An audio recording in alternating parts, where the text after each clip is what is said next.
Bonsoir tout le monde, je vous retrouve aujourd'hui pour une vidéo quasi improvisée en compagnie de Nicole Lemoine, c'est pour ça que j'ai mes lunettes. On était en train de poser nos dates pour l'année prochaine avec Nicole pour les ateliers Comment arrêter de souffrir, et puis en discutant, on a eu envie de vous faire une vidéo, peut-être deux, peut-être trois, on ne sait pas trop, on a plein de thèmes qui nous sont venus. Et le premier est en lien avec une émission qu'on vous a proposée il y a quelque temps avec Nicole et Sylvie Béranguier, une émission sur le foie et la colère.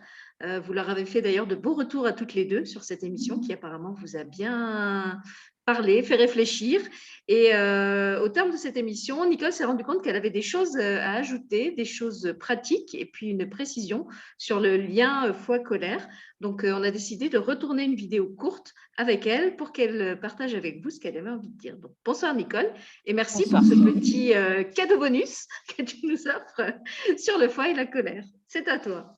Merci Sylvie. Bonsoir à tout le monde. Oui, je voulais revenir parce qu'en fait, je sais qu'on a posé avec Sylvie Béranguier le fait que la folaire, La ça c'est pas folaire. mal, C'est la mais folaire. que le foie et la colère soient liés, vous voyez, ça fait une folaire en fait, euh, et que c'était le foie un organe avec des transformations importantes dans le corps, etc. C'était très symbolique de ce qui se faisait bien sûr de notre vie aussi, une nécessité de transformation. Mais si le foie est le lieu de la colère, du foie, vraiment, c'est aussi le lieu de la transformation et qu'il porte la colère, eh bien, la colère, elle est le signal d'un besoin de transformation. C'est-à-dire que j'avais envie d'en parler parce qu'en fait, moi, j'ai vraiment remarqué au cabinet que la colère est très, très, très, très, très mal vue. Les gens en général qui poussent la porte, soit pour leurs enfants, soit pour eux, me disent: «Je viens parce qu'il faut vraiment que j'apprenne à gérer mes émotions». Et derrière ce gérer les émotions, c'est: «Je veux faire taire la colère, j'en peux plus. Non mais là vraiment ça c'est pas possible madame Lemoine, vous dites de les accepter ou les accueillir. Je peux pas, hein. Là ça a démarré au quart de tour et là on me raconte ou des réunions de famille ou des réunions avec des amis et puis ça il y a même un homme qui m'a dit: «Mais non, mais là j'allais passer tous dehors, hein. Si je m'étais pas, si j'étais pas sortie et que je m'étais pas calmée, mais je les passais à la porte tous quoi, hein». Voilà, donc la colère très, très forte. Alors qu'en fait, la colère, c'est juste le signal d'une transformation avec pour laquelle, en plus, on est prêt. Moi, je trouve ça top quand même de savoir que là, je suis prêt à me libérer de quelque chose. Donc déjà, si j'ai besoin de me libérer de quelque chose, ça veut dire que j'étais en train de croire quelque chose de faux. Ça, c'est la première chose. Donc, je suis en colère. Ouh là, je m'arrête. C'est que là, il se passe un truc. Ce qu'on m'a dit, donc ce que j'ai entendu, ou ce que j'ai vu se jouer dans une scène, par exemple, il y a quelque chose de faux dans ma façon de l'entendre, dans ma façon de voir. Et donc, si effectivement c'est faux, heureusement que j'ai un signal qui m'arrête en disant: «Non, mais là, Nicole, tu fais fausse route». Donc, si je fais fausse route, effectivement, bah, qu'est-ce qui se passe? Qu'est-ce qui fait que ce soit faux?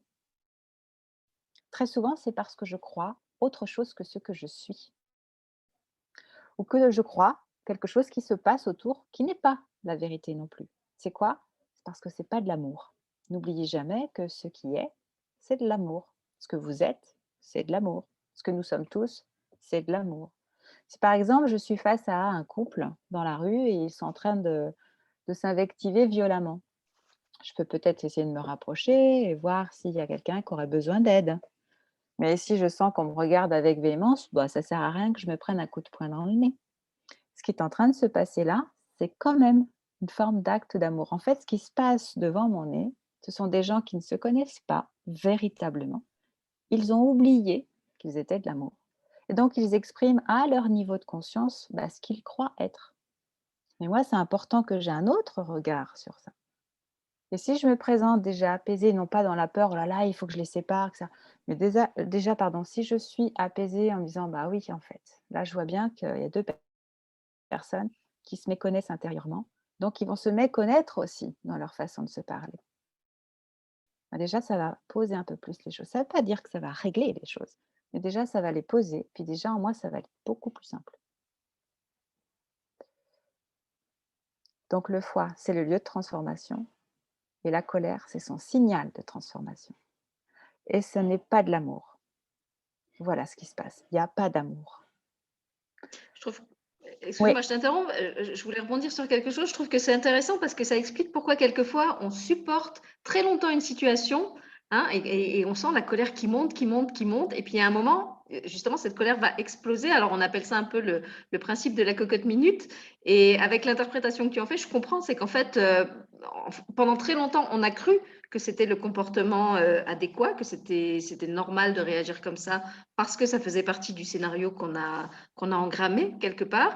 Et puis, au moment où il y a cette colère qui explose et où souvent on se culpabilise qu'elle a explosé, eh ben, c'est intéressant parce que ce que tu nous dis, c'est que le moment où on prend conscience qu'on est de l'amour et que là, on n'est pas en train de vivre l'amour que nous sommes de la bonne façon. Donc, merci la colère d'être venu nous exploser, d'être venu nous montrer qu'on était à côté de l'amour quelque part. C'est ça, en fait, ça fait un stop, un arrêt total. Voilà. C'est vraiment: «J'en peux plus, en fait, de me laisser croire quelque chose».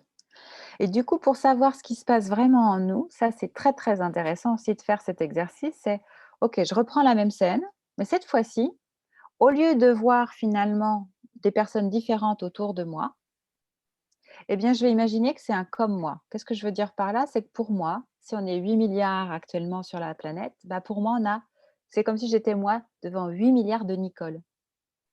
Toi, Sylvie, pour moi, tu es devant 8 milliards de Sylvie. Donc, vous qui nous regardez, qui écoutez, bah, vous êtes devant 8 milliards de vous. Voilà. Beh, imaginez maintenant la même scène, sauf que c'est vous qui êtes l'acteur ou l'actrice. Je suis persuadée que votre émotion risque de changer. Ça pourra vous surprendre, parce que vous ne serez pas forcément dans la colère, mais vous décélerez en fait ce que ça fait profondément en vous.